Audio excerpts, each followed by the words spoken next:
마태복음 두 번째 시간 바로 시작할게요. 오늘 8장부터 13장까지 두 가지 주제를 다루도록 하겠습니다. 그래서 제자라는 선물하고 천국, 제자와 천국에 대해서 교재는 15쪽입니다.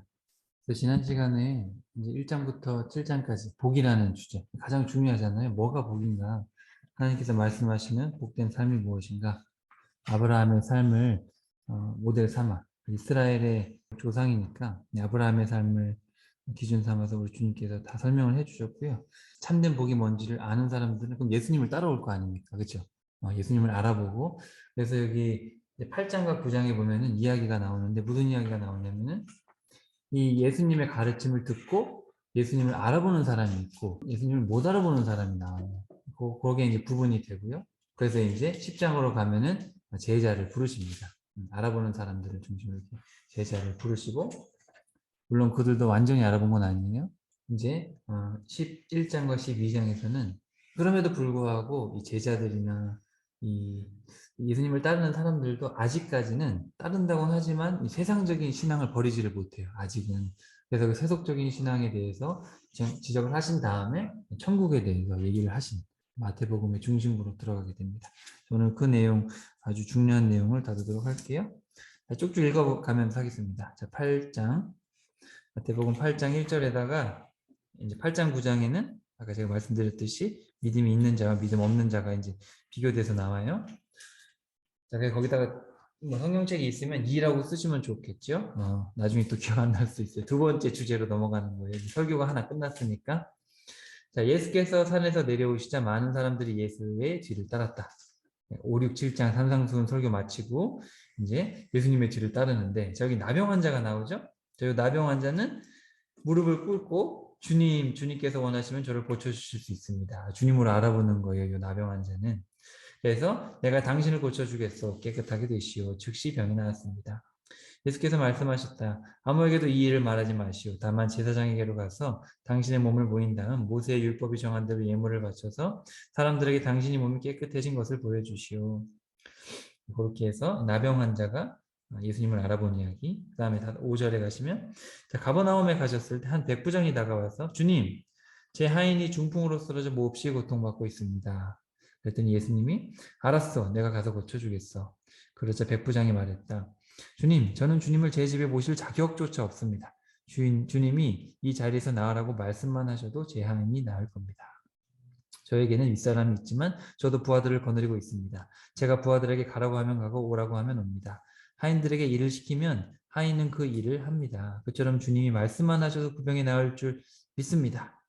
예수께서 백부장의 말에 감탄하셨다. 나는 이제껏 이스라엘 온 땅에서 아무에게도 이만한 믿음을 본 적이 없다.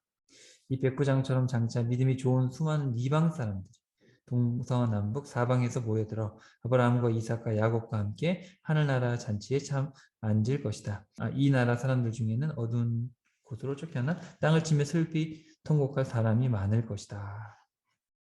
그리고 예수님께서 자 이제 집에 가시오.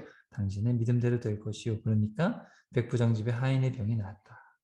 이번에는 백부장이죠. 이 백부장은 100명의 부하를 거느리는 제너럴이잖아요. 그러니까 이탈리아 사람이죠.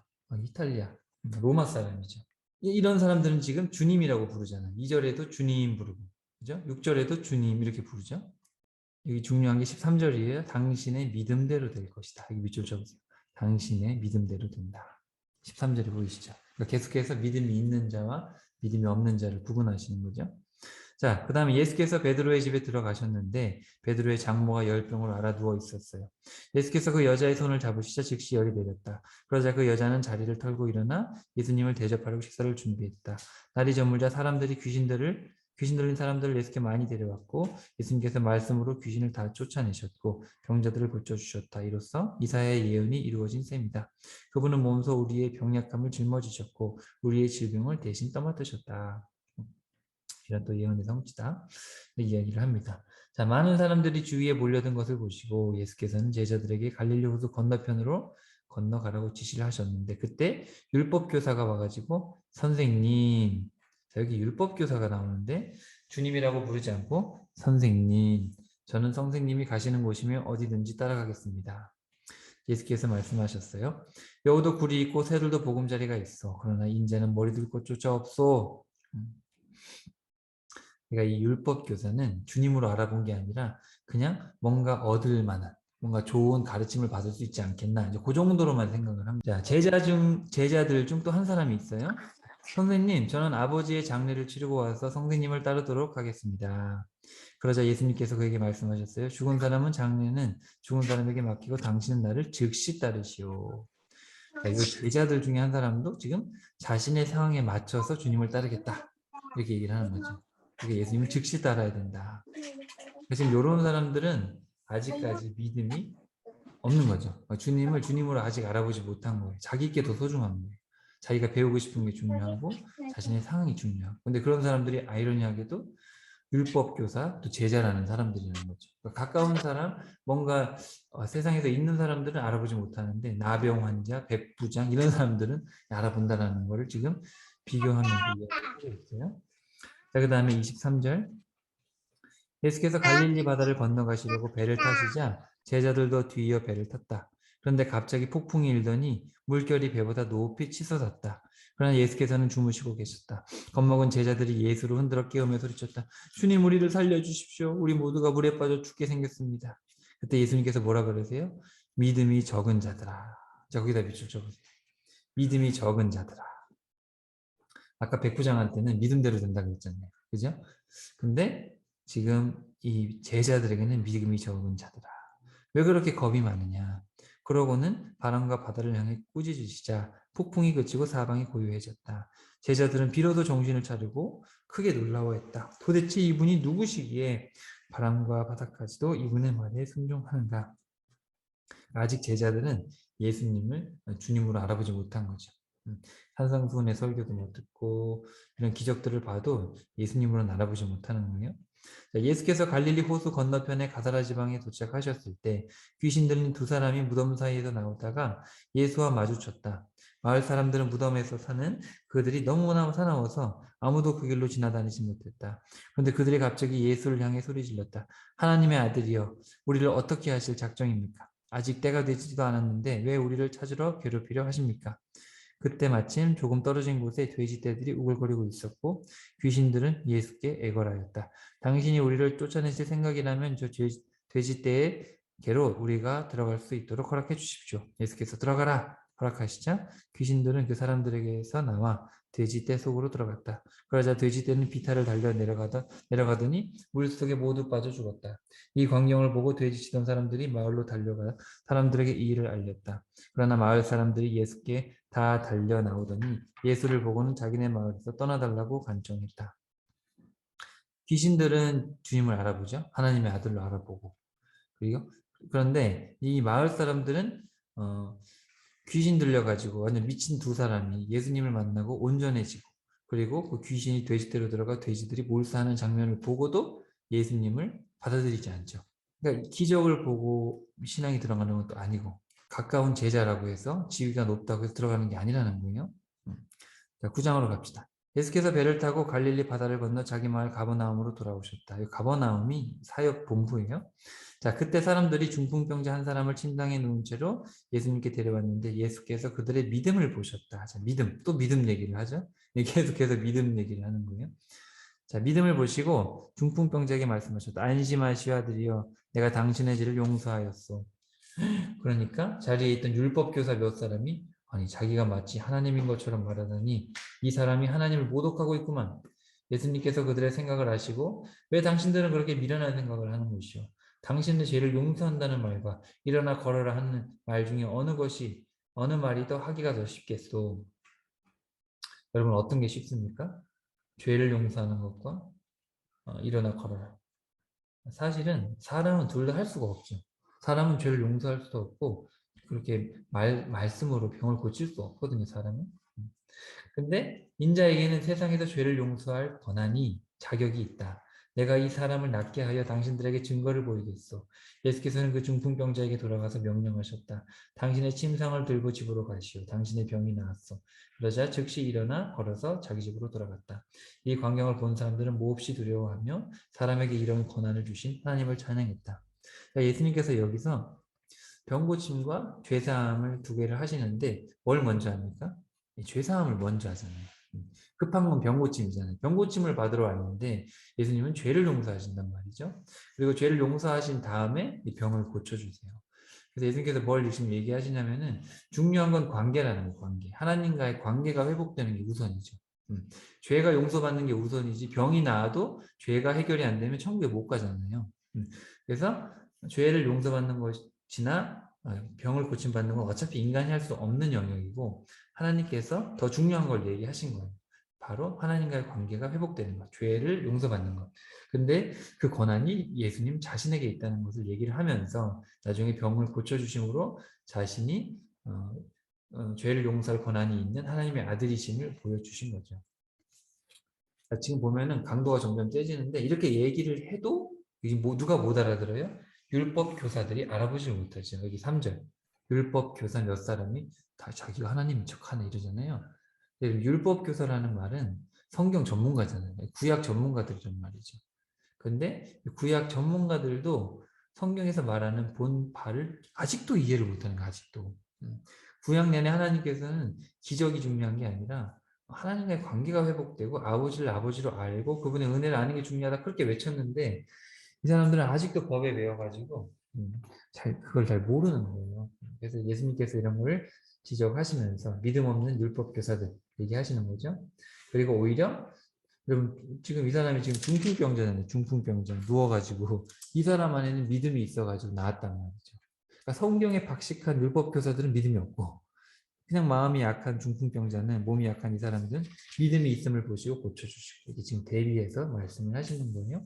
자 9절 예수께서 그곳을 떠나 길을 가셨다. 길을 가던 중 예수께서는 마태라는 사람이 세간에 앉아있는 것을 보시고 그에게 말씀하셨다. 당신은 이제부터 나를 따르도록 하시오. 그러자 마태가 자리에서 일어나 예수를 따랐고 제자들과 함께 마태의 집에서 식사를 하셨다. 마태가 초대했겠죠. 그 자리에서 세리들은 물론 죄인들로 취급받는 이방인들이 많았다. 당시에 이 세리라는 직업은 자기 자국민들한테 돈을 걷는데 예를 들어서 100원을 걷어야 되는데 150원씩 걷어가지고 50원은 자기가 갖고 100원은 로마한테 갖다 바치는. 그러니까 자기는 매국노죠. 완전 자기 나라 사람들은 죄인으로 취급을 했어요. 자 그때 바리새파 사람들이 보고 왜 당신네 사람들은 왜 당신네 선생은 예수는 저런 사람들과 어울리는 거예요. 왜냐하면 사람 취급도 안 했거든요. 예수께서 이 말을 들으시고 그들에게 대답하셨다. 건강한 사람에게는 의사가 필요하지 않지만 병든 사람에게는 의사가 절실하오. 당신들은 가서 나는 자비를 원하고 제사를 원하지 않는다. 라는 말씀이 무슨 뜻인지 배우시오. 예언서에서 그렇게 말씀하셨거든요. 계속해서. 나는 의인을 부르러 온 것이 아니라 죄인을 부르러 왔소. 또 여기 보면 이제 바리새파 사람들. 이 바리새파 사람들은 종교적인 열심이 특심인 사람들이에요. 특심. 그러니까 그냥 이 신앙생활에 목숨을 건 사람들이거든요. 그런데 이 사람들은 정작 중요한 것을 알아보지 못하는 거죠. 오히려 마태라는 죄인은 마음이 어떻게 했어요? 맨날 죄인 취급받으니까 손가락질 당하니까 이 사람들은 돈을 벌지만 사회에서는 그런 사람이지만 마태는 주님이 부를 때 벌떡 일어나가지고 주님을 따라갔죠. 그리고 저자 자신이에요. 지금 저자 자신. 여기서도 조금 바리새파 사람들과 또 마태를 비교해서 세리를 비교해서 설명하시는 거예요. 자, 그 다음에 하루는 세례요한의 제자들이 예수님께 와서 물었습니다.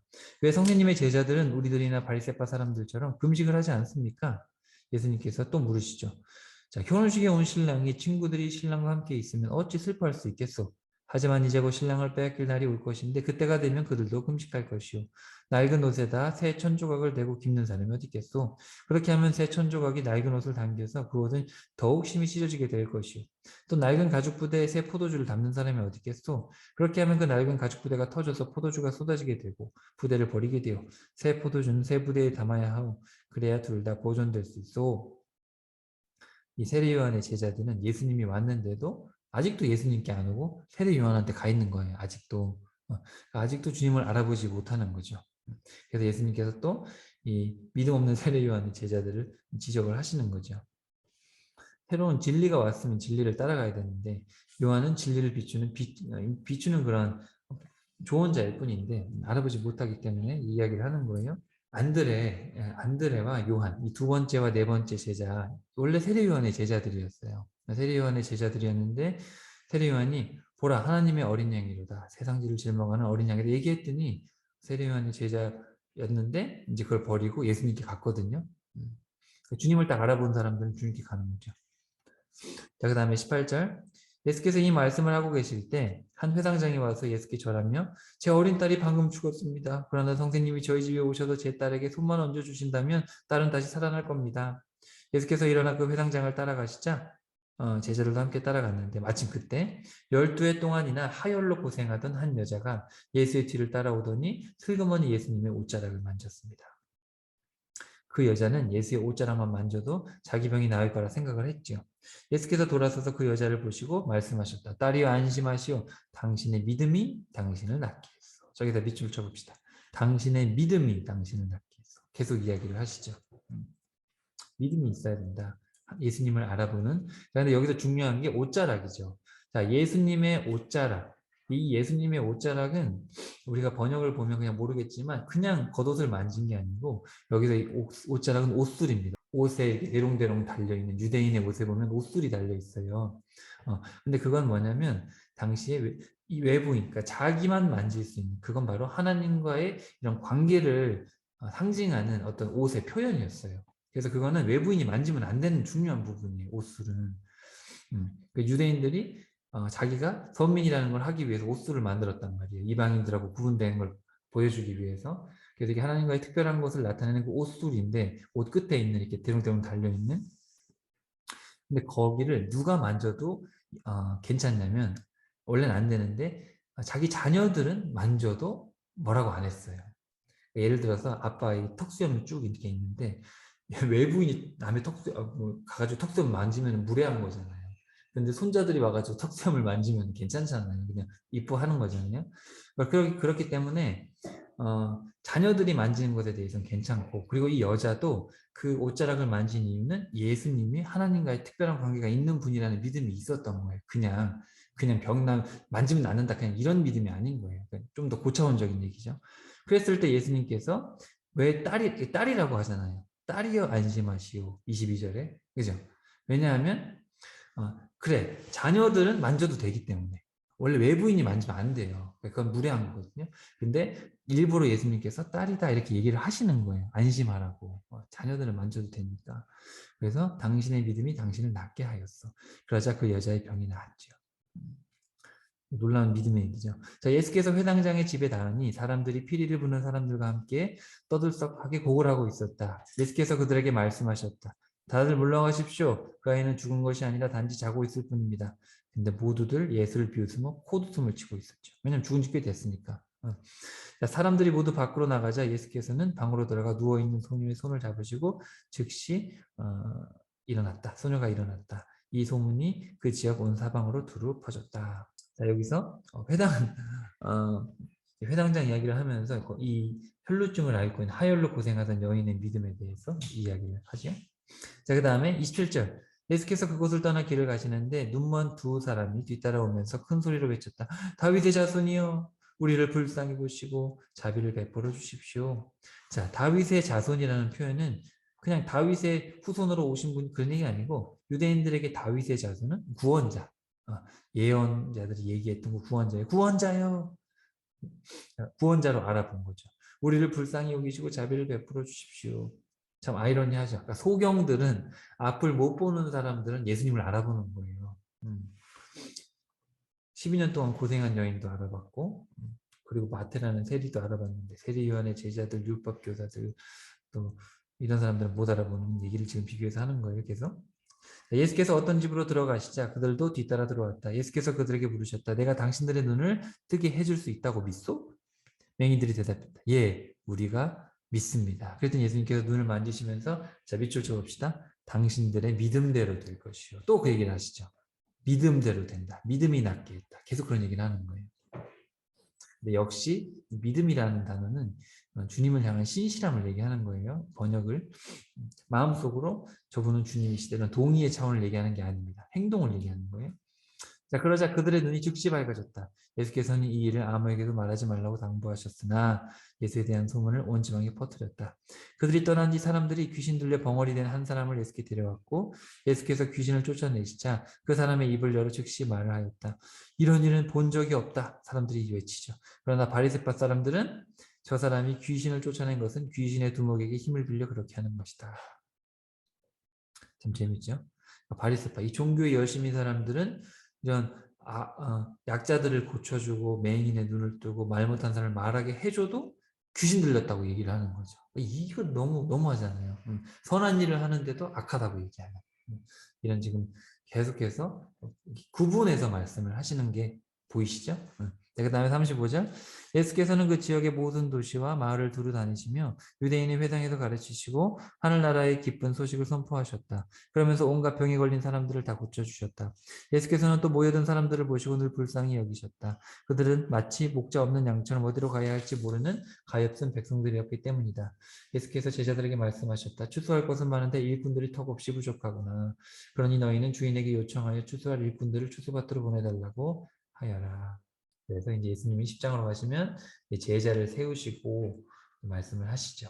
자, 그래서 10절 예수께서 12제자를 부르셨다. 그런 후 그들에게 더러운 귀신을 쫓아내는 권세와 온갖 질병 및 병약한 사람들을 고칠 수 있는 능력을 주셨고 베드로, 시몬이죠. 그 다음에 베드로의 동생 안드레, 세베대의 아들 야고보와 동생 요한, 빌립, 바돌로메, 도마, 세리마테, 알페오의 아들 야고보, 다데오, 가나안 사람 시몬, 예수를 팔아넘긴 가룟 유다.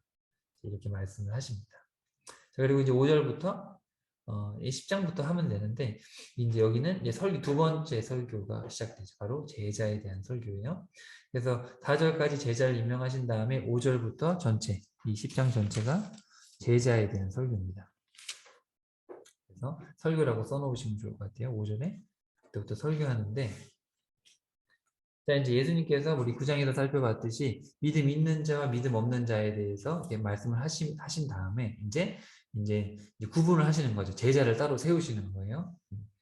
그래서 여기 교재 15쪽에 보시면 여기 딱 세 가지를 얘기하시는데 제자의 사명이 뭐냐, 그리고 제자의 권위가 뭐냐, 또 제자의 자세가 뭐냐, 이렇게 세 가지 15쪽 교재 15쪽 아래 나와요. 먼저 5절에다가 사명이라고 써시면 좋을 것 같죠? 어떤 사명을 주시느냐? 12제자에게 말씀하셨어요. 이방인이나 사마리아 사람들이 사는 곳에 가지 말고 오직 이스라엘 집에 길 잃은 양떼에게로 가라. 가서 그들에게 하늘나라가 가까이 이르렀다고 선포해라. 병자를 고쳐주고 죽은 자를 살리고 나병 환자를 깨끗하게 하고 귀신들을 쫓아내라. 너희가 거저 받았으니 거저 주어라. 이게 사명이에요. 그러니까 지금 먼저는 유대인이 먼저인 거예요. 왜냐하면 유대인이 자녀잖아요. 장자기 때문에 예수님께서는 이 땅에 오셨으니까 일단은 먼저 자기 자녀들을 돌이켜야 되는 거예요. 장자를 먼저 돌이키는 거예요. 그래서 먼저 제자들에게 일단은 가라. 만약에 예수님께서 오셨는데 이방인에게 먼저 가버리면 자녀들을 홀대하는 거잖아요. 그렇지만 그래도 내 새끼를 먼저 챙기는 거죠. 모범으로 부르셨던 이스라엘을 먼저 챙기기 위해서 예수님께서 제자들에게 먼저는 이스라엘의 잃어버린 양에게로 가서 복음을 전해라. 메시아가 왔다고 전해라. 자, 그 다음에 9절. 9절은 권위입니다. 9절부터 권위라고 써놓으세요. 어떤 권위를 제자들에게 주시느냐. 사명을 주실 때 권위를 주셔야 되잖아요. 자, 돈은 한 푼도 가져가지 말고 식량자루나 여벌의 옷이나 신발이나 지팡이도 갖지 말고 일꾼은 마땅히 자기가 먹을 것을 얻을 자격이 있다. 어떤 도시나 마을에 가든지 우선 그곳에 머물기에 합당한 사람들을 찾아내어 다음 마을로 떠날 때까지 그 집에 묵도록 해라. 너희가 그 집에 묵게 될 때 평안을 빌고 축복해 줘라. 그 집이 복을 받을 만하면 너희가 비는 복을 받을 것이고 그렇지 못하면 그 복이 너희에게 되돌아올 것이다. 어느 마을이나 집이든 너희 말을 받아들이지 않거든 그곳을 떠날 때 너희 발에 묻은 먼지를 탈탈 털어버리라. 내가 진정으로 말한다. 심판날의 소돔과 고모라보다 그 마을이 더 가혹한 벌을 받을 것이다. 어마어마한 권위를 주셨는데 가는 곳마다 너희들이 아무것도 가져가지 말고 너희들은 먹을 자격이 있다. 주님의 일을 하기 때문에 주님께서 먹이신다는 얘기죠. 그리고 어느 곳에 가든지 말을 듣지 않으면 그냥 나와버려라. 그곳은 내가 소돔과 고모라보다 더 무섭게 심판해 버릴 거니까 너희들은 너희 사명을 다하면 된다. 이렇게 권위를 세워주시는 거예요. 갔는데 맨날 돌 맞고 막 굶주리고 이러지 않게 하신다는 거예요. 너희들은 충분히 내 제자로서의 권위를 줄 것이다. 자, 그 다음에 16절. 자, 어떤 자세로 그럼 해야 되느냐. 16절의 자세예요. 어떤 자세? 자, 내가 너희를 보내는 것은 양을 이리떼 가운데 보내는 것과 같다. 그러므로 너희는 뱀같이 슬기롭게 처신하고 비둘기같이 순결하게 행동해야 된다. 특히 사람들을 조심해라. 너희를 잡아 법정에서 신문하고 회당에서 매질할 사람도 있다. 또 너희는 나 때문에 총독들과 왕들 앞에 끌려가 재판을 받게 된다. 그러나 그때가 바로 세상의 나를 증거할 기회다. 사도 바울도 있고 베드로가 그랬죠. 너희가 잡혀갔을 때 무엇을 말하고 또 어떻게 말할까 조금도 걱정하지 말아라. 그때 너희가 해야 할 말을 알려주실 분이 계실 것이다. 그때 말하는 이는 너희가 아니라 너희 안에 말씀하시는 하늘 아버지의 성령이시다. 그래서 여러분 우리가 누군가에게 전도할 때 여러분이 딱 말을 하기 바로 직전에 마음속으로 주님께서 제 입에 말을 주장해 주셔서 해야 될 말을 하게 해주시고 제 입에서 나오는 말을 통해서 이 사람이 복음을 듣고 주님을 영접하게 해주고 이렇게 짧게 기도하면 돼요. 특히 느헤미야라는 사람이 그런 기도를 잘했어요. 느헤미야 읽어보면 틈틈이 이렇게 기도를 해요, 속으로. 그렇게 하라는 얘기예요. 왜냐하면 어차피 성령께서 하시는 거니까. 자, 형제가 형제를 거슬러 죽게 하고 아버지가 아들을 원수처럼 여기게 되고 또 자식이 또 제 부모를 고발하여 죽게 할 거다. 나를 믿는다는 이유만으로 사람들이 너희를 미워할 것이다. 그러나 끝까지 참는 사람은 구원을 받을 것이다. 이 동네에서 박해하거든 저 동네로 피하라. 너희가 이스라엘의 모든 동네를 다 돌기 전에 인자가 올 것이다. 제자가 스승보다 높지 않고 종이 주인보다도 높을 수 없다. 제자가 스승만큼 되고 종이 주인만큼 된다면 기쁜 일이 아니겠느냐? 사람들이 집주인이 나를 바알세불이라고 불렀으니 집사람인들 너희에게 얼마나 더 심한 말을 하겠느냐? 그러나 너희는 너희를 위협하는 세상을 두려워하지 말라. 덮은 것들은 드러나게 마련이고 숨은 것들도 알려지게 마련이다. 지금 내가 어두운 데서 말하는 것을 너희는 밝은 데서 크게 외치고 내가 너희 귀에 대고 속삭인 말을 너희는 지붕 위에서 소리 높여 외쳐라. 몸은 죽일 수 있어도 영혼은 죽이지 못하는 사람들을 두려워하지 말라. 오직 몸과 영혼을 모두 지옥에 던져 파멸시킬 수 있는 하나님을 두려워해라. 계속해서 말씀하시는 게 우리가 이게 주의 일을 할 때 어떤 자세를 가져야 되냐면 박해를 두려워하지 말라는 거예요. 근데 박해가 온다는 거예요. 박해는 오는데 두려워할 필요가 없고 무슨 말을 할지도 걱정할 필요가 없다. 그리고 왜냐하면은 예수님을 그렇게 핍박했는데 우리를 안 핍박하겠느냐 이제 그런 얘기를 하시는 거죠. 그런데 29절 참새 두 마리 값이 얼마인 줄 아느냐? 겨우 한 아싸리온 아니냐? 그러면 너희의 하늘 아버지께서 허락하시지 않으면 참새 한 마리도 땅에 떨어지는 법이 없다. 하늘 아버지께서 너희 머리카락까지도 다 헤아리시는 분이다. 그러니 걱정하지 말고 두려워 말라. 자, 걱정하지 말고 두려워 말라. 이 지금 자세예요, 자세. 제자의 자세. 너희는 많은 참새들보다 훨씬 더 귀하지 않느냐. 누구든지 세상 사람들 앞에서 나를 안다고 시인하면 나도 하늘에 계신 내 아버지 앞에서 그를 안다고 시인하겠다. 그러나 누구든지 세상 사람들 앞에서 나를 모른다고 부인하면 나도 하늘에 계신 내 아버지 앞에서 그를 모른다고 부인할 것이다. 담대하게 두려워 말고 주님을 시인해라. 그런 자세가 필요하다. 자, 너희는 이 땅에 내가 평화를 주려고 온 줄 생각하지 말고 평화가 아니라 칼을 주러 왔다. 나는 아들이 아버지와 딸이 어머니와 며느리가 시어머니와 서로 맞서 다투게 하려고 왔다. 그러므로 사람의 원수는 바로 그 집안 식구가 될 것이다. 만일 너희가 나보다 너희 아버지와 어머니를 더 사랑하면 너희는 내 제자가 될 자격이 없다. 만일 너희가 나보다 너희 아들이나 딸을 더 사랑하면 마찬가지로 내 제자가 될 자격이 없다. 누구든지 자기가 져야 할 십자가를 회피하고 나를 따르려 한다면 그 역시 내 제자가 될 자격이 없다. 너무 직설적으로 말씀하시니까 당황스럽죠. 자기 십자가를 회피하고 나를 따르려면 자기 자격이 없대. 다 회피하고 싶잖아요. 자기 목숨만 소중하게 생각하는 사람은 목숨을 잃을 것이다. 그러나 나를 위하여 자기 목숨을 버리는 사람은 도리어 그 목숨을 얻게 될 것이다. 너희를 받아들이는 사람은 곧 나를 받아들이는 것이고 나를 받아들이는 사람은 곧 나를 보내신 아버지 하나님을 받아들이는 것이다. 누구든지 예언자를 예언자로 여겨 그를 받아들여 영접하면 그 사람은 예언자가 받는 것과 똑같은 상을 받을 것이고 누구든지 의인을 의인으로 여겨 그를 받아들여서 영접하면 그 사람은 의인을 받는 상과 똑같은 상을 받을 것이다. 내가 분명히 말한다. 아무리 보잘것없는 사람일지라도 그가 내 제자라는 이유로 그에게 냉수한 그릇이라도 대접하는 사람은 반드시 자기가 받을 상을 놓치지 않을 것이다. 대접받고 싶은 대로 대접하라 그러셨잖아요.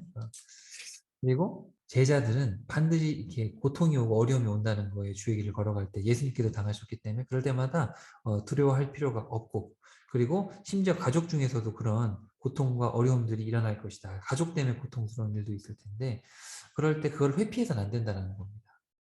회피하면 내 제자가 아니다. 제자라면 그 어떤 것보다도 나를 사랑해야 된다. 이게 사실 무서운 얘기라기보다는 그만큼 하나님은 우리의 신실함을 바라시고 정말 우리를 우리의 마음을 보고 싶으신 거죠. 자, 그래서 이게 바로 제자의 자세다. 여기까지 해서 두 번째 설교가 끝이 납니다. 그래서 다시 교재 15쪽 끝에 보시면 사명과 권위와 자세. 그 사명은 뭐예요? 이스라엘의 어린 양에게 복음을 전하라. 메시아가 너희들이 기다리는 메시아가 왔다. 그다음 두 번째, 너희를 영접하지 않는 곳은 내가 심판하니까 아무것도 가지지 말고 가라. 그다음에 자세, 박해를 견디면서 끝까지 순종해라. 자, 그럼 11가로 바로 갈게요. 11과 11, 12, 13.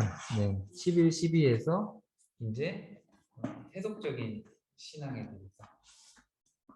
그래서 이제 제자를 부르긴 불렀는데 제자들이든 사람들이든 여전히 이 세상적인 신앙을 버리지를 못해요. 그래서 여기 교재 16쪽에 보시면 여전히 이 주님에 대한 세속적인 기대를 가지고 있고 제자들도 아직도 예수님의 말씀에 대한 세속적인 이해를 가지고 있어요. 이런 부분을 지적을 하신 다음에 천국에 대해서 비로소 13장에서 말씀을 하시겠습니다. 자, 우리 11장, 12장 한번 여기 보시면서 사람들이 어떤 세속적인 기대를 가지고 세속적인 이해를 가지고 있는지 예수님이 어떻게 지적하시는지를 한번 보겠습니다. 자, 11장. 자, 예수께서 이처럼 12제자에게 교훈하기를 마치시고 두 번째 설교를 마치시고 부근의 여러 마을로 가서 가르치시고 전도하시려고 떠났는데 그 무렵 세례 요한이 감옥에 갇혔어요. 그래서 세례 요한은 그리스도께서 하신 일을 모두 전해두고 제자들을 보내서 우리가 그토록 기다려온 분이 바로 선생님이십니까? 아니면 다른 분을 더 기다려야 합니까? 요한도 예수님에 대한 세속적인 기대를 버리지 못했던 거예요. 요한이 생각하는 예수님도 조금은 예수님의 본 모습과는 달랐죠. 그래서 예수님을 의심하는 거예요. 세례요한도 사람이기 때문에. 기다려도 뭐 그냥 가난한 사람들하고만 다니고 뭔가 변화가 없었던 거죠. 세례요한이 보기에는. 뭔가 좀 변화가 클 것 같고 했는데 자기는 지금 감옥에 갇혀서 죽을 때가 다 됐잖아요. 네, 죽을 때가 됐고 뭔가 변화를 기대를 했었는데 죽을 때는 됐는데 아무 일도 일어나지 않으니까. 그래도 세례요한이 제일 큰 자라 그랬어요. 사람 중에. 자, 요한에게로 돌아가 내가 한 일을 당신들이 본대로 알리시오. 맹인이 보게 되고 안진뱅이가 걸으며 나병 환자가 깨끗해지고 기모거리가 듣게 되고 죽은 사람이 살아나고 가난한 사람들이 기쁜 소식을 듣게 된다고 말하시오. 그리고 나를 의심하지 않는 사람은 복이 있다라고 전하시오. 요한의 제자들이 돌아가 예수께서 세례자 요한을 두고 군중에게 말씀하셨다. 여러분은 어떤 사람을 만나려고 광야에 나갔습니까? 바람에 흔들리려고 갈대 같은 사람을 만나러 간 것입니까? 아니면 왕궁에 있는 왕처럼 화려하게 차려입은 사람을 만나러 갔습니까? 그렇지 않다면 하나님의 예언자를 만나러 갔습니까? 그렇습니다. 사실 그는 예언자보다 더 훌륭한 사람입니다. 이 사람 요한을 두고 성경은 기록하기를 보라, 내가 너보다 앞서 내 사자를 보내겠다. 그가 내 앞에서 내 길을 준비하고 닦을 것이다 했습니다. 일찍이 내가 여자의 몸을 통해 태어난 사람들 중 세례 요한보다 더 큰 인물이 없습니다.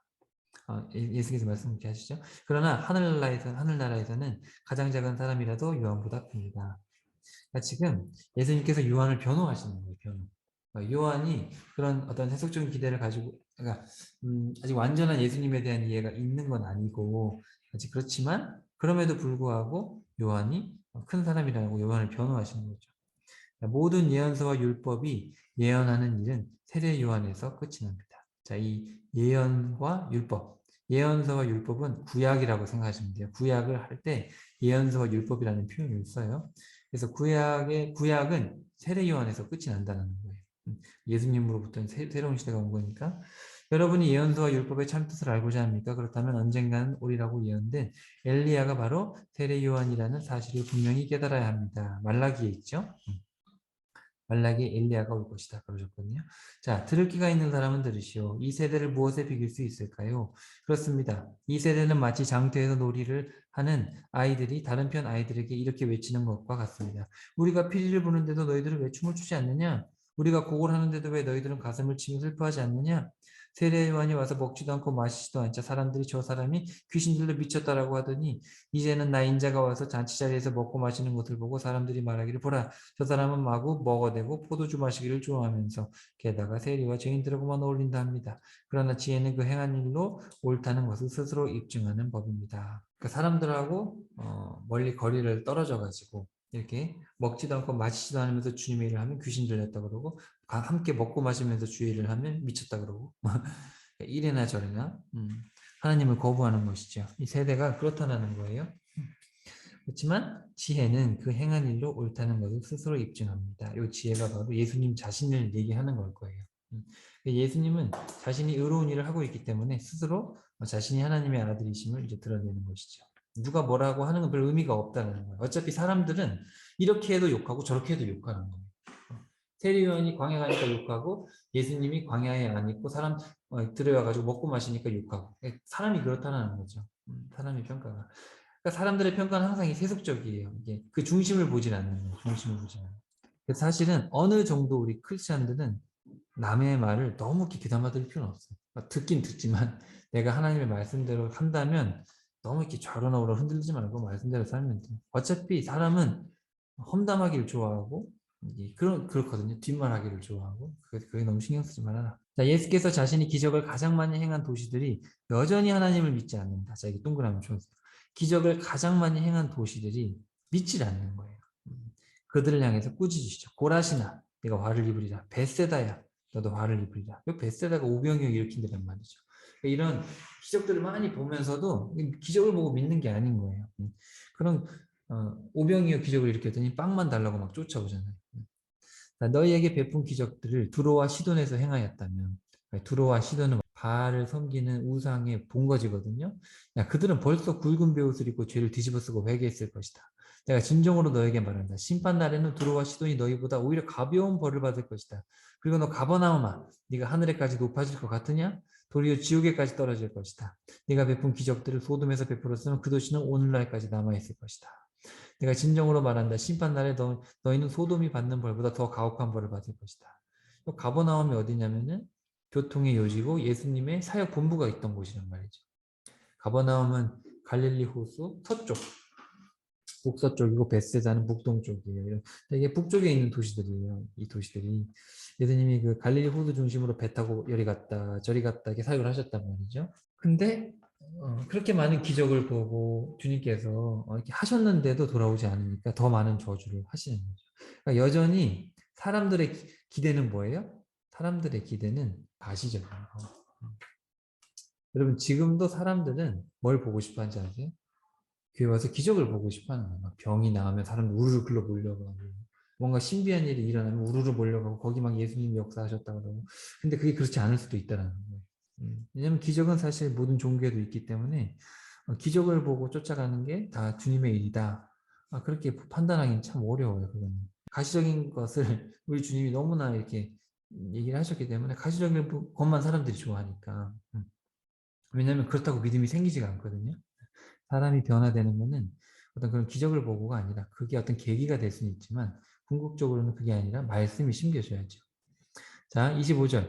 그때 예수께서는 이렇게 기도하셨다. 하늘과 땅의 주님이신 아버지, 아버지께서는 스스로 똑똑하다고 여기는 자들에게는 이 진리를 감추시고 도리어 순전한 어린아이들에게는 이 진리를 나타내 보이시니 감사합니다.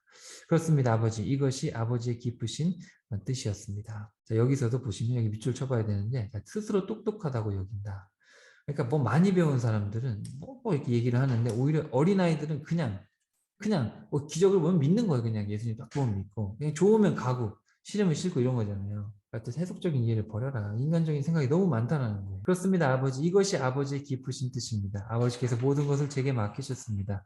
오직 아버지 외에는 아들을 아는 이가 없고 아들과 또 아버지를 알게 하려고 아들이 택한 사람들 외에는 아버지를 아는 이가 없습니다. 너무 세속적인 이해가 있기 때문에 예수님이 오셨는데도 하나님의 아들이심을 그렇게 만천하에 드러냈는데도 못 알아본다는 거죠. 세속적인 이해 때문에 또 세속적인 기대 때문에. 그래서 순수한 마음으로 성경을 읽고 하나님의 마음으로 구약을 쭉 읽으면 신약의 이야기가 너무너무 막 눈물 없이 읽을 수 없는 예수님의 이야기로 읽어져요. 구약을 그렇게 읽어내면. 근데 구약을 잘 모르고 구약에 있는 어떤 하나님의 마음을 읽지 못하고 신약을 읽으면 그냥 이거 그냥 뭐라 해야 될까 그냥 좋은 집으로 머무르게 되는 거죠. 28절 수고하고 무거운 짐진 자들이여 다 내게로 오십시오. 내가 여러분을 편히 쉬게 하겠습니다. 나는 온유하고 겸손하니 누구든지 내 멍에를 메고 내게서 배우십시오. 그리하면 참 평안을 얻을 것입니다. 진실로 내 멍에는 편하고 내 짐은 가볍습니다. 여러분 사람들이 세속적인 기대 많이 하잖아요. 그래서 어떻게 하면 돈을 얻을까? 사업이 잘 해결될까? 근데 그런 고민을 하면 할수록 평안이 없어요. 왜냐하면 사람이 이 육신에 거하는 동안에는 평안할 날이 없어요. 왜냐하면 갑자기 내일 무슨 사건이 터질지 몰라요. 내일 있다가 갑자기 누가 죽을지도 모르고 오늘 사업 잘 됐다가 내일 사업 망할 수도 있어요. 그러니까 사람 일은 알 수가 없고 사람의 근심은 멈추질 않아요. 그러니까 솔로몬이 죽기 전에도 그 얘기를 하잖아요. 사람이 다 헛되고 헛되다고 그러면 걱정도 헛되고 다 헛되다. 그러니까 주님께서 말씀하시는 거예요. 제발 너네 세속적인 생각 좀 버리고 나한테 와라. 생명이고 하나님의 아들인 나에게 오면 모든 짐을 다 내려놓고 안식을 얻을 수 있는데 왜 나한테 오지 않느냐. 이런 이야기를 하시는 거예요. 자, 그 무렵 어느 안식일에 예수께서는 제자들과 함께 밀밭 사이를 지나가게 되셨다. 자, 여러분 참 재밌죠? 안식 얘기를 하는데 안식일 이야기를 또 하는 거예요. 자, 근데 제자들이 배가 고파 밀 이삭을 잘라 손으로 비벼 먹었다. 이것을 본 바리새파 사람들이 보시오, 당신들의 제자들은 율법을 어기고 있어. 안식일에 아무것도 하지 말랬는데 지금 이삭을 먹으면 어떻게 됩니까? 그때 예수님께서 당신들은 다윗과 그 일행이 굶주렸을 때 행한 일을 읽어보지 못했습니까? 그들은 율법에 어긋나는 일인 줄 알면서도 성전에 들어가서 사울한테 쫓겨다닐 때 성전에 들어가서 제사장들만 먹게 되어 있는 제단의 빵을 먹지 않았어. 모세의 율법에 보면 성전 안에서는 제사장들이 안식일을 어겨도 죄가 되지 않는다고 되어 있어. 내가 진정으로 당신에게 말하겠어. 성전보다 큰 이가 여기 있어. 내가 말하는 것은 제사가 아니라 자비라. 라는 성경 구절의 뜻을 너희가 제대로 알았더라면 이렇듯 죄 없는 사람을 죄인으로 몰지는 않을 것이요. 인자가 바로 안식일의 주인. 안식일의 법을 제정하신 이유가 뭐냐? 너희들은 안식일을 지켜야 된다. 이게 뭡니까? 예수님께서 하나님께서 이 안식일을 지키라는 십계명을 주신 이유는 쉬라는 거예요. 집에 가축도 있잖아요. 노예도 있고 땅도 있는데 땅도 7년에 한 번은 쉬게 해야 돼요. 땅도 생명이 깃들어 있으니까. 그리고 우리 집에 있는 종을 부리는데 365일 일 시켜봐요. 그거 뭐예요? 하나님이 하늘에서 보고 마음이 아프다는 거죠. 그러지 말아라. 저거 생명 아니냐. 그리고 소한테 일을 시킬 때도 소를 365일 일 시켜봐요. 소가 죽지. 근데 하나님이 보셨을 때는 소도 생명이고 소도 하나님의 피조물이고 종도 하나님의 피조물이고 노예도 하나님의 피조물이란 말이에요. 하나님 입장에서는 이 모든 피조물들이 조화롭게 살아가는 게 보시기 좋잖아요. 그러니까 쉬어야 돼. 생명을 존중하라는 의미에서 안식일을 주셨단 말이죠. 그러니까 배가 고플 때 음식을 먹는 게 문제가 되지 않는 거예요. 그러니까 우리가 보통 이제 안식일을 지키라고 했을 때 일요일에 교회 가라는 얘기를 이해를 하면은 그건 완전 성경 오해하는 거예요. 안식일이 토요일이란 말이에요. 토요일. 근데 안식일이 일요일이 된 게 아니고 일요일은 예수님께서 부활하신 걸 기념하기 위해서 모이는 거예요. 그게 주일이에요. 주일. 주님의 날.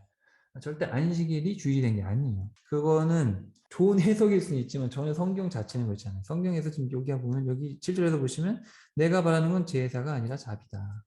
그죠? 그러니까 쉽게 말하면 하나님은 긍휼의 하나님이죠. 그래서 아이들이 있으면 야 너희들 뭐 일주일 내내 일만 해라. 일만 해가지고 나한테 돈 갖다 바쳐. 그런 거 원하지 않잖아요. 평소에 열심히 일하고 하루는 쉬고 너희들 건강해야 되지 않냐. 이게 마찬가지예요. 하나님도 인격적인 분이고 세상을 창조하시는 분이고 우리 모든 생명체를 바라보시는 분으로서 안식일을 주셨단 말이죠. 근데 이제 이런 하나님의 어떤 심정, 이 공의의 개념이 없이 이 정의만 가지고 하니까 이 바리새파 사람들이 율법을 열심히 공부해가지고 뭐라냐면, 뭐라 안식일에 아무것도 하지 말라 그러는데 안식일에 굶주린 사람한테 음식을 주는 것도 뭐 행동하는 거 아니냐? 그건 죄다 이런 식으로 가는 거예요. 근본적으로 이제 안식일을 지키라는 계명을 주신 이유는 생명 존중이에요. 생명을 살리기 위해서. 그러니까 하나님이 정해주지 않으면 사람들이 못 알아들으니까 뭘 하지 말라고 하신 거예요. 몇 가지를 정해요. 그러면 음식을 하지 말라고 하면 음식할 노예들이 음식을 안 해도 되잖아요.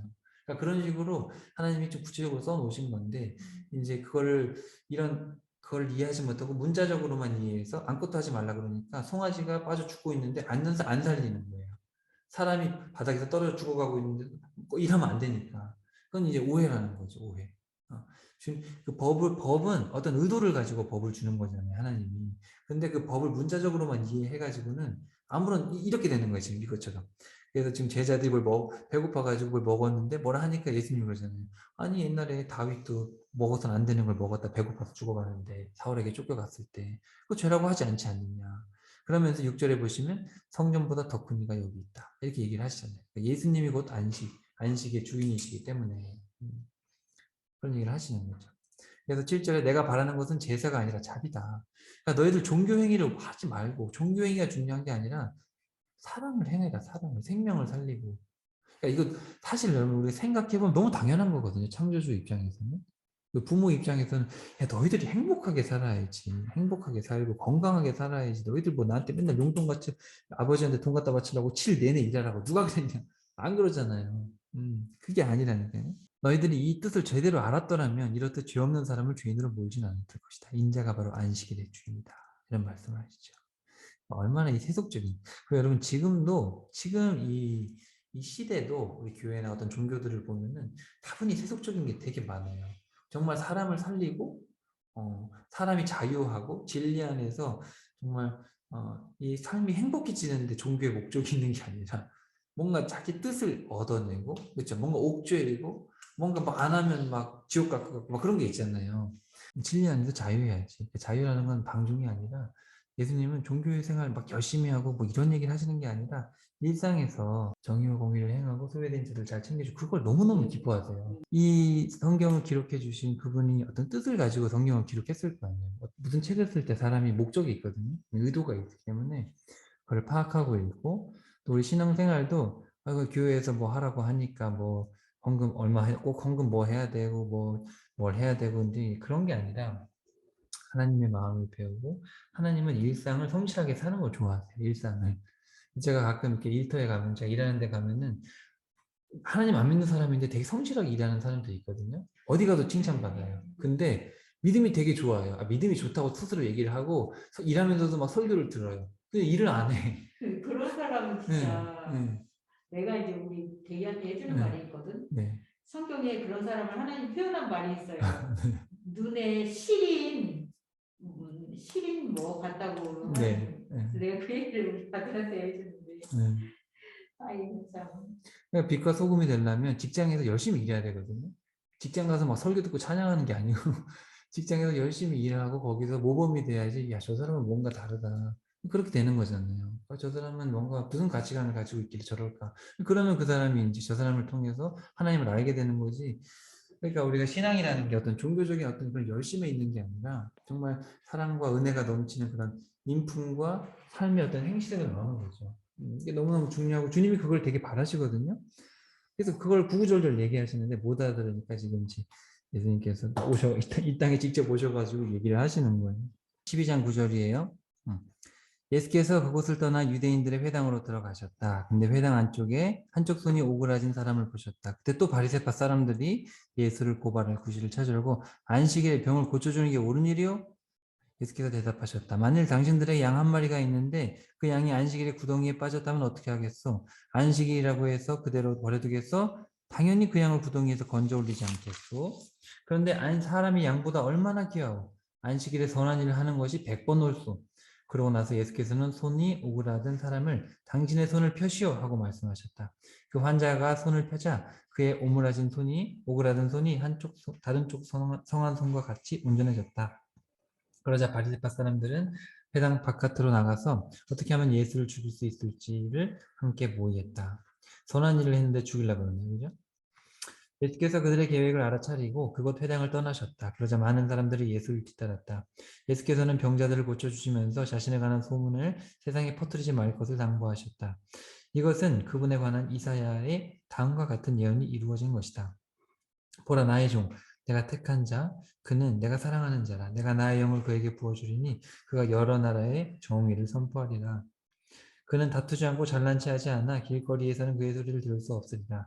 그는 정의가 승리할 때까지 상한 갈대 같은 나약한 자를 짓누르지 않으며 꺼져가는 심지 같은 가장 작은 자의 희망도 억누르지 않으리라. 그리하여 그의 이름은 온 세상의 희망이 되리라. 그렇죠. 자, 그때 사람들이 귀신 들려 눈이 멀고 벙어리가 된 어떤 사람을 예수께 데려왔다. 정말 놀랍죠. 귀신 들렸는데 눈이 멀고 벙어리 말도 못하고 앞도 못 보고 거기다 귀신까지 들렸어요. 예수께서 그를 고쳐주시자 그는 눈이 열리고 말문이 트였다. 사람들이 모두 눈이 휘둥그레져서 이 사람이야말로 다윗의 자손 메시아가 아닌가? 그러나 그 말을 듣고 바리새파 사람들은 그가 귀신을 쫓아낼 수 있는 것은 그가 바로 귀신의 두목 바알세불이기 때문일 거요 하고 쏘아붙였다. 예수께서 그들의 생각을 아시고 말씀하셨다. 어느 나라든 갈라지면 망하고 도시나 집안도 갈라져서 서로 싸우면 지탱하지 못하고. 근데 생각해 보시오. 사탄이 사탄을 쫓아내면 그 역시 자기 편끼리 싸우는 셈이니 그 나라가 과연 유지되겠소? 당신들의 말대로 내가 바알세불의 힘을 빌려 귀신을 쫓아낸다면 당신들의 사람들은 누구의 힘으로 귀신을 쫓아내는 것이오? 그 점이 바로 당신들의 주장이 잘못되었다는 것을 단적으로 드러내는 것이요. 나는 하나님의 성령으로 말미암아 귀신들을 쫓아내고 있어. 그러므로 하나님의 나라가 이미 당신들 가운데 와 있어. 힘센 사람의 집에서 살림살이를 빼앗아 가려면 먼저 그 힘센 사람부터 묶어 놓아야 하고 그렇지 않소? 나와 함께하지 않는 사람은 나를 반대하는 자이고 나와 함께하는 사람들을 모으지 않는 자는 내 사람들을 흩어버리는 자요. 그러므로 내가 당신들에게 분명히 말하겠소. 사람이 무슨 죄를 짓든 또 무슨 독단적인 말을 하든 회개하면 그 다 용서받을 수 있어. 그러나 성령을 모독하는 자는 결코 용서받을 수 없어. 누구든지 인자를 거슬러 욕하는 사람은 용서받을 수 있어. 그러나 성령을 거슬러 욕하는 사람은 이 세상에서든 저 세상에서든 결코 용서받지 못할 것이요. 이게 무슨 뜻이냐면은 예수님의 말씀이 어려워가지고 예수님의 말씀이 어려워서 예수님한테 뭐라 그러는 건 이해가 된다 이거예요. 근데 예수님이 지금 성령의 능력으로 귀신을 쫓아내고 있잖아요. 너희들이 말을 못 알아듣으니까 눈으로 보여주는데도 너희들이 거부하면 용서받지 못한다는 거예요. 그러니까 하나님이 할 수 있는 걸 최선을 다하시거든요. 우리 사람이 이 무지한 인간이 하나님의 이런 뜻을 깨닫고 심정을 깨달을 수 있도록 여러 가지로 하세요. 일단은 말로 하세요. 1단계는 말로 하시는데 말이 안 되면 기적도 보여주시고 여러 가지 하시죠. 근데 어떤 이렇게 성령님을 통해서 이런 귀신을 쫓아내고 귀신 들려 눈 멀고 벙어리 된 이거 누가 봐도 인간이 할 수 없는 거잖아요. 이렇게 지금 삼중고를 겪고 있는 사람을 말씀으로 고치셨는데 이걸 성령이 아니라 악령이라고 우긴 너희들은 방법이 없다는 거예요. 이렇게까지 했는데 너희가 나를 거부하면 너희들은 그냥 지옥에 간다. 용서받을 수 없다.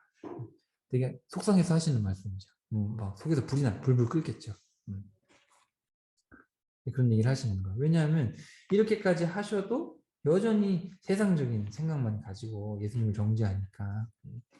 자, 그래서 33절 보시면 나무는 그 열매를 보면 알 수 있어. 좋은 나무라야 좋은 열매를 맺고 나쁜 나무는 나쁜 열매를 맺기 마련이다. 이 독사의 자식들아. 아주 그냥 예수님 화가 끝까지 났어 이제. 이제 예수님에서 욕이 나오기 시작한 거예요 이제. 당신들 같은 악한 인간들이 어떻게 선한 말을 할 수 있겠어? 모든 말은 결국 이 사람의 마음에서 나오는 것이요. 선한 말은 선한 마음에서 나오는 것이고 악한 말은 악한 마음에서 나오는 것이요. 내가 진정 당신에게 말하겠어. 장차 최후 심판날에 당신들이 내뱉은 아무리 사소한 말이라도 다 책임을 져야 할 것이요. 당신들이 한 말에 따라 옳은 사람으로 인정받기도 하고 죄인으로 판결받기도 할 것이요. 무시무시하게 얘기하시죠. 또 어느 날 율법교사가 바리새파 사람들하고 와가지고 기적을 또 보여달라는 거예요. 이 사람들 진짜 너무 세속적이죠. 말씀은 안 듣고 병자들을 고치는 거는 보면서도 계속 기적을 보여달라고. 그랬더니 이 약하고 믿음 없는 세대가 기적을 보여달라고 요구하지만 예언자 요나에게 일어났던 기적엔 보여줄 게 없다. 요나가 큰 물고기 뱃속에 사흘 밤낮을 지냈듯이 인자도 땅속에서 사흘 밤낮을 지낼 것이다. 그러니까 계속 기적을 요구하는 거죠. 계속 병자를 고치고 오병이 하고 다 했는데도 계속 이러니까 예수님께서 나중에 십자가와 부활이라는 마지막 기적이 있다. 그것 보고 안 믿으면 끝이다. 더 이상 없다 이 얘기예요. 그리고 마태복음에서 2번 얘기하십니다. 이 얘기를. 요나의 예언, 요나의 기적. 이거는 십자가와 부활의 예표죠. 요나가 물고기 뱃속에서 3일 밤낮으로 있다가 나왔잖아요. 그게 부활을 상징하는 거예요. 십자가와 부활. 오히려 40절이 십자가와 부활이에요. 심판날에 니느웨 사람들이 일어나 당신들을 정죄할 것이요.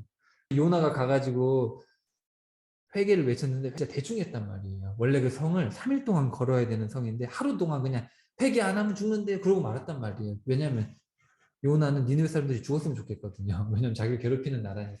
3일 동안 회개를 외쳤어야 되는데 하루 대충 했는데 니느웨 사람들이 왕부터 동물까지 다 옷 갈아입고 막 회개했단 말이에요. 그때 하나님이 용서해 주셨어요. 그래서 지금 보면 심판날에 니느웨 사람들이 너희들을 정죄할 것이다.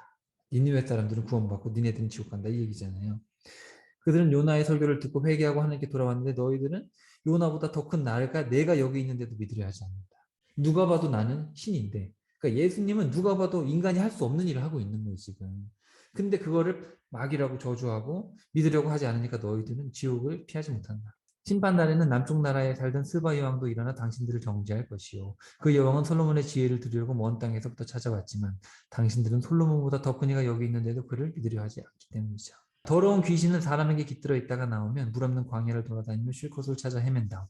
그러다가 찾지 못하면 그 귀신이 말하기를 전에 있던 그 사람에게로 되돌아가자 하면서 다시 돌아간다. 되돌아보니 여전히 비어있을 뿐이지만 뿐만 아니라 잘 정리되어 있는 곳을 보면 다시 나와서 자기보다 더 악한 다른 7 귀신을 데리고 그 사람 속으로 들어가 함께 산다. 그러면 그 사람은 이전보다 더욱 비참하게 된다. 이 악한 세대도 그렇게 될 것이다. 그 마음속에 하나님을 정말 섬기지 않으면 아무리 뭐 교회 열심히 다녀도 그 세속적인 이해를 버리지 못하고, 그러니까 그 안에 예수님이 계시면 세속적인 생각을 안 할 거거든요. 그러니까 그 집은 빈집이라는 거예요, 빈집. 귀신 나갔다가도 7귀신 데리고 들어가는 그런 사람이라는 거죠. 그러니까 성령의 사람은 세속적인 생각을 안 한다는 거예요. 성령의 사람들은 이런 세속적인 생각, 가시적인 거 보고 싶어 하고 안 그래요. 이미 십자가 부활의 은혜로 충만하기 때문에 더 바랄 게 없어요. 날 위해서 아들을 죽이시고 이렇게 생명을 버리셨는데 그분께 뭘 더 요구해 도대체. 그래서 그 은혜에 감격해서 살아가는 그런 사람들이지, 어떤 세속적인 목적을 위해서 신앙생활을 하고 정말 하나님을 순수한 마음으로 너무 감사함으로 은혜로 따르는 게 아니라 어떤 인간의 목적과 인간의 생각을 가지고 따르는 그런 사람들은 빈집이라는 거예요, 빈집. 그래서 빈집이라서 귀신들이 나갔다가도 다시 7귀신 데리고 들어가는, 더욱 비참해진다. 그런 얘기를 지금 여기서 하시는 거예요. 자, 그래서 46절, 예수께서 사람들에게 여전히 말씀하고 계실 때 예수의 어머니와 형제들이 밖에서 기다리면서 예수와 이야기를 하기를 바랬는데, 어떤 사람이 예수께 와서 선생님, 어머니하고 형제들이, 예수 동생들이죠. 동생들 선생님하고 얘기하려고 밖에 오셨는데요. 그러니까 예수님께서, 야, 누가 내 어머니고 내 형제입니까? 그러고선 손을 내밀어 제자들을 가리키면서, 보시오, 이들이 내 어머니고 내 형제들이요. 바로 누구냐면 하늘에 계신 내 아버지의 뜻대로 사는 사람이 내 형제요, 내 아버지요, 내 어머니다. 너무너무 중요하죠. 핵심은 이거예요. 핵심은 주님의 뜻대로 살아야 돼. 그게 전부예요. 그게 교회 행사에 치우치고, 그냥 교회에서 뭐 헌금 열심히 하라고 하니까 헌금 열심히 하고, 주일 일요일에 꼬박꼬박 365일 교회 오고, 그럼 나는 천국 가고 믿음이 좋다라고 하는 것은 그건 아니라는 거죠. 그렇지 않다라는 거예요. 왜냐하면 하나님께서 그렇게 말씀하신 적이 없어요. 그거는 헌금이나 주의를 지키는 거는 너무 그 은혜에 감격해서 그냥 자연스럽게 나오는 하나의 행위죠. 그 자체가 구원의 조건이 되는 건 아니에요. 예수님이 산상수훈 이렇게 설교를 하시니까 알아보는 사람이 있고 못 알아보는 사람이 있었어요. 알아보는 사람들이 있어서 이제 제자로 부르시죠. 그래서 제자들에게 사명도, 권위도, 자세도 알려주시고 제자들을 택했는데, 제자들이 사실 근데 잘 알아듣질 못해요. 그래가지고 제자들한테 얘기를 해도 세속적인 신앙을 버리지는 못하죠. 세속적인 생각. 그러니까 예수님이 특별한 분임을 알긴 알겠는데 세속적인 생각을 못 버립니다. 그래서 아직도 법에 얽매여 있고, 또 자기 어떤 유익을 따라서, 자기 편의를 따라서 세상적인 것을 얻기 위해서 예수님을 따르는 그런 모습들을 계속해서 보여줍니다. 13장으로 오시면 예수님께서 이제 마태복음의 핵심이라고 할 수 있는 천국이 뭔가, 하나님의 왕국, 하나님이 다스리시는, 하나님이 왕 되신 그 나라가 뭐냐. 그래서 이 마태복음이라는 책이 선물이잖아요. 그래서 그 5가지 선물, 그래서 복이라는 선물이 있고, 그다음에 제자라는 선물, 그러니까 제자로 부르심을 받은 선물, 그다음에 천국, 그다음에 교회, 그다음에 이제 마지막 심판인데, 이 중간이에요. 이 천국이라는 선물이 사실 제일 소중하잖아요. 우리가 여기서 뭐 제자가 되고 뭐가 돼도 천국에 못 가면 의미가 없죠. 그래서 천국이 제일 큰 선물이고, 그렇기 때문에 우리가 세속적으로 살면 안 되고 세상을 바라보면 안 되고 하나님의 나라를 바라보며 살아야 되는데, 근데 이제 이 비유로 말씀하시는 이유는, 이 가치를 알아보는 사람은 더 완벽하게 알아들을 수 있도록, 그리고 못 알아듣는 사람은 절대 못 알아듣도록. 조금 되게 무서운 거예요. 비유로 말하는 게 좋기만 한 게 아니죠. 그 얘기를, 이 8가지 비유가 나오는데 이 8가지 비유의 사이, 4번과 5번 사이에서 그 얘기를 하세요. 비유로 말씀하시는 이유를. 그래서 여러분 이거 16쪽, 이게 지금 도표가 원래 17쪽에 있어야 되는데 잘못 인쇄됐어요. 교재. 그래서 16쪽에 있는 도표를 보시면서 이해를 하시면 되고요. 사실 여기 8가지 비유가 있거든요. 근데 많은 분들이 이거를 한 가지씩 떼서 그냥 설명을 해버려요. 이제 그러면은 전체 의미가 좀 왜곡되기 쉽습니다. 성경을 읽을 때는 항상 큰 그림을 좀 볼 수 있어야 되고, 예수님이 왜 8가지 비유를 연달아 설명을 하셨는가, 이게 그냥 각각의 비유인가, 아니면 이거는 다 연결이 돼 있는 건가. 저도 고민을 하고 주석도 다 찾아봤는데 결국은 이 연결된 게 맞아요. 왜냐면 구조적으로 그렇게 돼 있어요. 여러분도 보시고 여러분이 판단하셔야겠지만 한번 같이 살펴봅시다. 정말 그러한가? 자, 13장 가시면, 자, 한번 성경 읽어볼게요. 20쪽. 그날 예수께서 집에서 나와 갈릴리 호숫가에 가서 앉으시자 많은 사람들이 예수님 주위에 모여들었다. 예수께서는 배에 올라가 앉으셨고 사람들은 호숫가에 그대로 서 있었다. 그때 예수님께서 비유를 들어 많은 것들을 말씀해 주셨어요. 자, 여기다 1 쓰세요. 첫 번째 비유. 여기 8가지 비유가 나오니까 8가지 비유를 다 이해를 해야 돼요. 그냥 잘 아는 것만 알면 그런 게 되지, 그런 게 아니라 다 알아야 돼요. 자, 한 농부가 밭에 씨를 뿌렸습니다. 그런데 어떤 씨들은 길가에 떨어져서 새들이 먹어버렸고 어떤 씨들은 흙이 깊지 않은 돌밭에 떨어져서 싹이 올라왔지만 흙이 얕아서 뜨거운 떼약볕에 그만 말라 죽어버렸습니다. 뿌리가 깊이 박히지 않았기 때문입니다. 돌밭이니까. 또 어떤 씨들은 가시덤불 속에서 떨어지니 가시덤불이 무성하게 자라 그 씨들이 자라나지 못하게 막아버렸고 어떤 씨들은 기름진 좋은 땅에 떨어지니 그 씨들이 잘 자라 100배, 60배, 30배 열매를 맺었습니다. 귀 있는 사람은 알아들으십시오. 제자들이 다가와서 예수께 물었습니다. 왜 사람들에게 비유로 가르치십니까? 예수께서 대답하셨다. 너희에게는 하늘나라의 비밀을 아는 것이 허락되었으나 다른 사람들에게는 허락되지 않았다. 가진 사람은 더 넉넉히 되겠지만 갖지 못한 사람은 조금 있는 것까지 빼앗길 것이다. 내가 비유로 말하는 이유는 이것이다. 그들은 보아도 보지 못하고 들어도 듣지 못하기 때문이다. 이로써 이사야의 예언이 이루어지는 것이다. 너희는 듣기는 들어도 깨닫지 못했고 보기는 보아도 알아보지 못할 것이다. 예, 이사야서에 그렇게 써 있죠. 하나님 마음문이 닫혀버려가지고 은혜의 문을 닫아버릴 거다. 그렇게 말씀하셨거든요. 이 백성은 마음이 굳어져가지고 귀는 듣지 못하고 눈은 감겨 있다. 이렇게 된 것은 그들로 하여금 눈으로 보지 못하게 하고 귀로 듣지 못하게 하고 마음으로 깨닫지 못하게 함으로써 내게 돌아오지 못하게 해서 고쳐주지 않으려는 것이다. 하나님 마음이 엄청 상했죠 지금. 뭐 아예 용서하지 못하게 해라. 그렇게 했거든요. 그 이사야 당시의 분위기였어요. 그러나 너희 눈은 열려 있어 지금 보고 있으므로 복되고 너희 귀도 열려 있어 지금 듣고 있으므로 복되다. 내가 너희에게 말한다. 많은 예언자들과 의인들이 너희가 지금 보고 있는 것을 보려고 했지만 보지 못했고 너희가 지금 듣고 있는 것을 들으려고 하였지만 듣지 못했다. 그러면서 비유로 말씀하신 이유를 간단하게 설명하시고 자, 그다음에 설명을 해주십니다. 이제 너희는 씨 뿌리는 사람의 비유가 무슨 뜻인지 들어보아라. 뿌린 씨가 길가에 떨어졌다는 것은 하늘나라의 기쁜 소식을 듣고도 깨닫지 못하는 사람의 마음을 가리킨다. 도표에 보시면 첫 번째는 천국 말씀을 듣는 자의 마음, 그러니까 듣는 사람에 대한 비유예요. 듣는 사람. 뿌린 씨가 흙이 얕은 돌밭에 떨어졌다는 것은 말씀을 듣고 처음에는 기쁜 마음으로 듣지만 뿌리 깊이 내리지 못하는 사람의 마음을 가르친다. 이런 사람은 어려움이 닥치거나 박해를 받게 되면 열정이 금방 식고 믿음이 흔들려 넘어진다. 가시덤불에 떨어졌다는 것은 말씀을 듣긴 하지만 세상 염려와 재물의 유혹이 하나님의 말씀을 막아버리는 사람을 가리킨다. 아무런 열매를 맺지 못한다. 뿌린 씨가 좋은 땅에 떨어졌다는 것은 말씀을 듣고 깨달아 실천함으로 100배, 60배, 30배 풍성한 열매를 맺는 사람을 가리킨다. 그러니까 여기에 핵심은 듣는 사람의 마음에 대한 거예요. 그러니까 열매를 맺는 마음밭이 있다. 그거 그냥 이해하시고 넘어갈게요. 그러니까 첫 번째는 듣는 사람의 마음이 중요하다는 거예요. 자, 두 번째는 24절 두 번째예요. 이라고 쓰시고 자, 예수께서 또 다른 비유를 들어 사람들에게 말씀하셨다.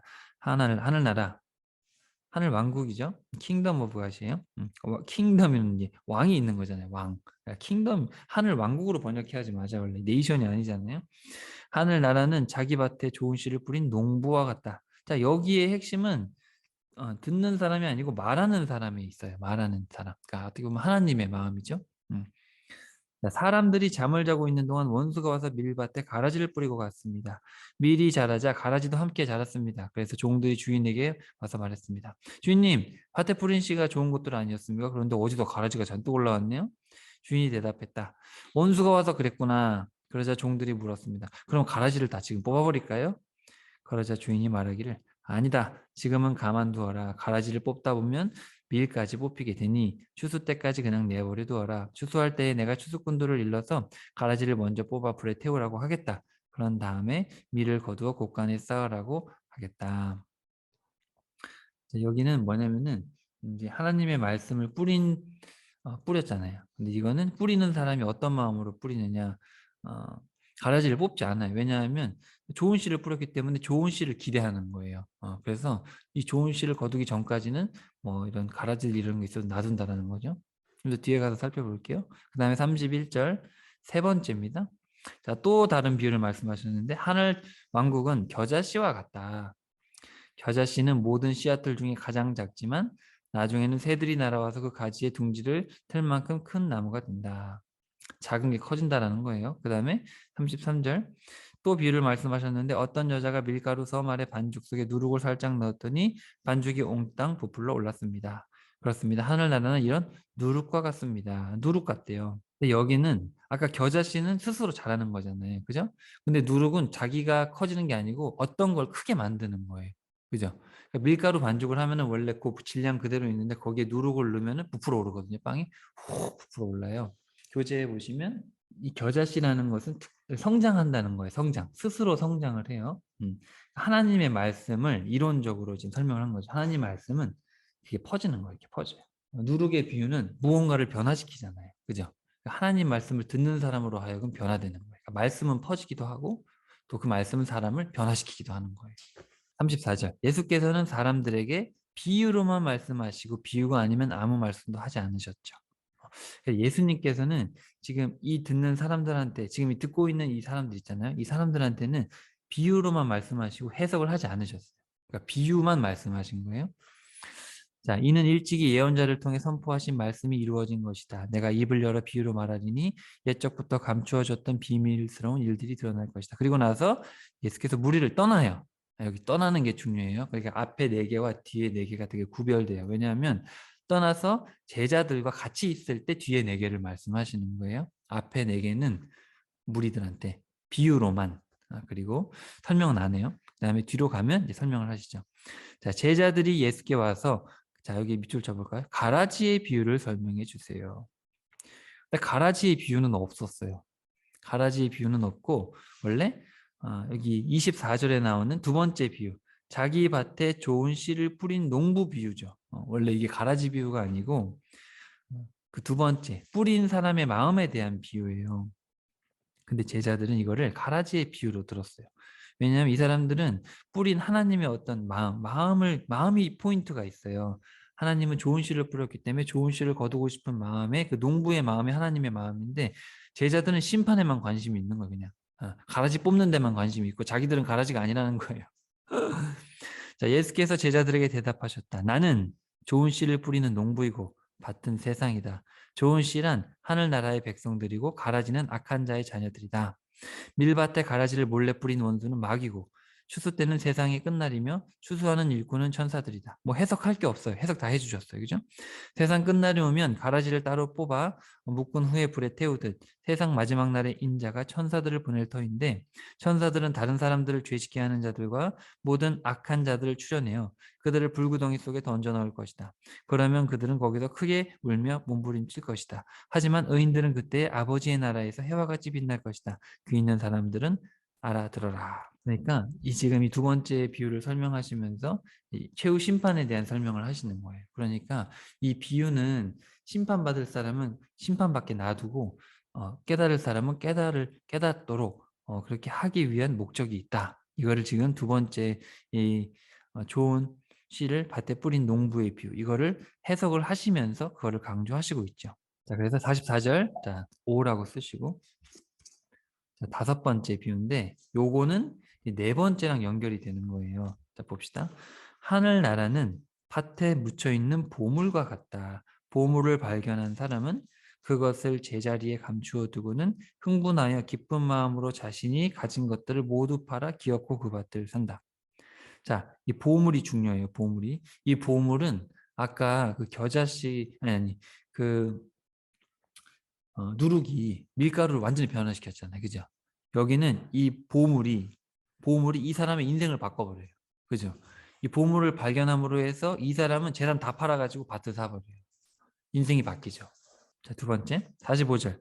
하늘나라는 값진 진주를 구하기 위해 찾아다니는 장사꾼과 같다.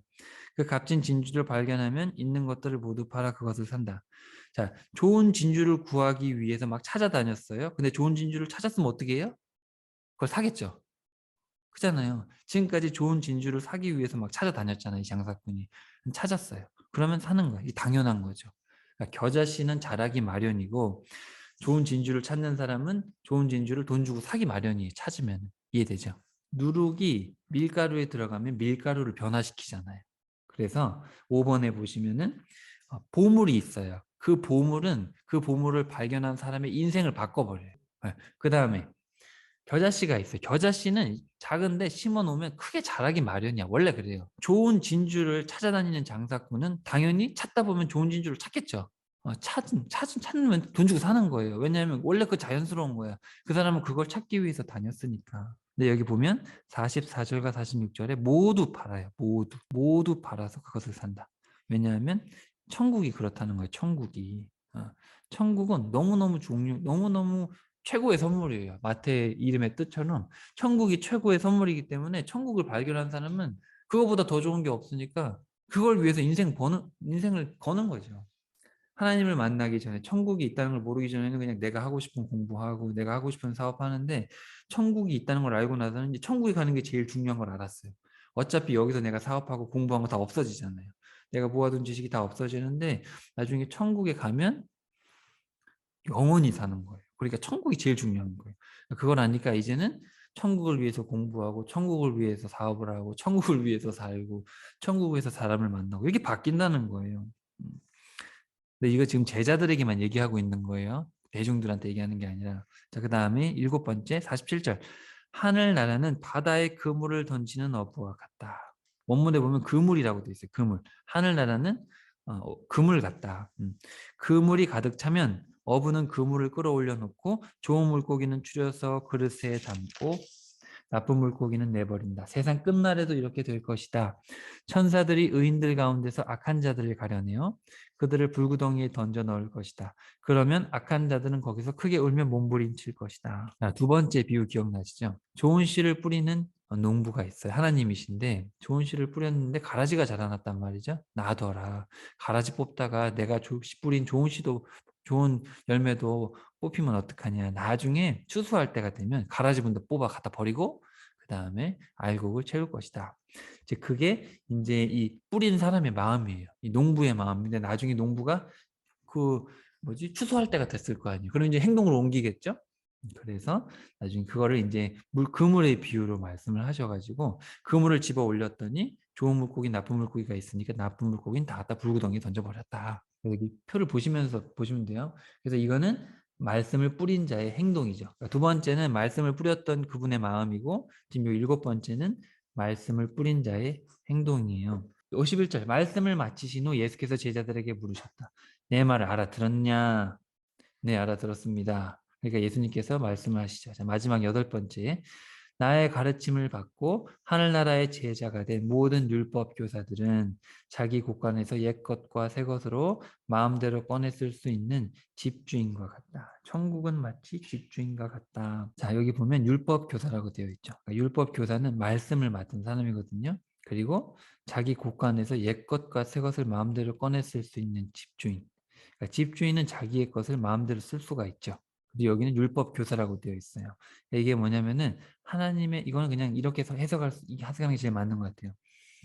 하나님의 말씀을 아는 자들은 그 구약과 신약, 옛것과 새것, 구약과 신약, 하나님의 말씀을 가지고 항상 전하는 거예요. 자, 이걸 어떻게 우리가 설명할 수 있냐면, 자, 1번에 보시면 첫 번째 비유가 뭐냐면 천국 말씀을 듣는 자의 마음이었잖아요. 마음밭. 그쵸? 그리고 길가, 돌밭, 가시밭, 좋은 밭. 이렇게 밭에 대한 거였다면은 여기 8번은 뭐냐면 천국 말씀을 듣는 자의 행동에 대한 거예요. 행동. 그래서 어떤 행동을 하느냐. 그러니까 좋은 밭이 뭐냐. 그 좋은 밭. 100배, 60배, 30배 열매를 맺는 게 뭐냐면 하나님의 이런 제자가 하나님의 말씀을 듣고 하나님의 말씀을 마음대로 꺼내 쓸 수 있는 집중. 그러니까 하나님의 말씀을 이렇게 전하는 거예요. 전하는 거. 하나님의 말씀을 전파하는 거예요. 그러니까 그게 열매 맺는다는 거예요. 그러니까 전도하는 거죠. 전도. 하나님의 말씀을 전하는 거. 예수께서 이렇게 비유를 들어 가르침을 베푸신 후 그곳을 떠나셨다. 그래서 여러분 교재를 보시면 교재 도표 아래쪽에 보시면 자, 심판 때까지는 말씀을 듣고 깨닫고 결실하는 천국의 자녀들과 그렇지 못한 마귀의 자녀들이 여러분 중에 섞여 있습니다. 그러나 분명한 것은 천국의 자녀들이라면 성장하고 변화해야 된다는 것이죠. 그게 대중들을 향한 말씀이고요. 자, 그 다음에 오른쪽. 여러분들이 제자라면 천국을 위해 천국으로 인해 다른 모든 것을 버립니다. 제자는 오직 하나님의 말씀의 전파를 위해서 살게 됩니다. 이게 절대 그냥 따로 노는 8가지 비유가 아니라 다 연결이 되어 있고 궁극적으로는 제자가 나아가야 될 방향 그리고 이 비유가 제자와 제자가 아닌 사람을 더욱더 뚜렷하게 구분을 한다는 거예요.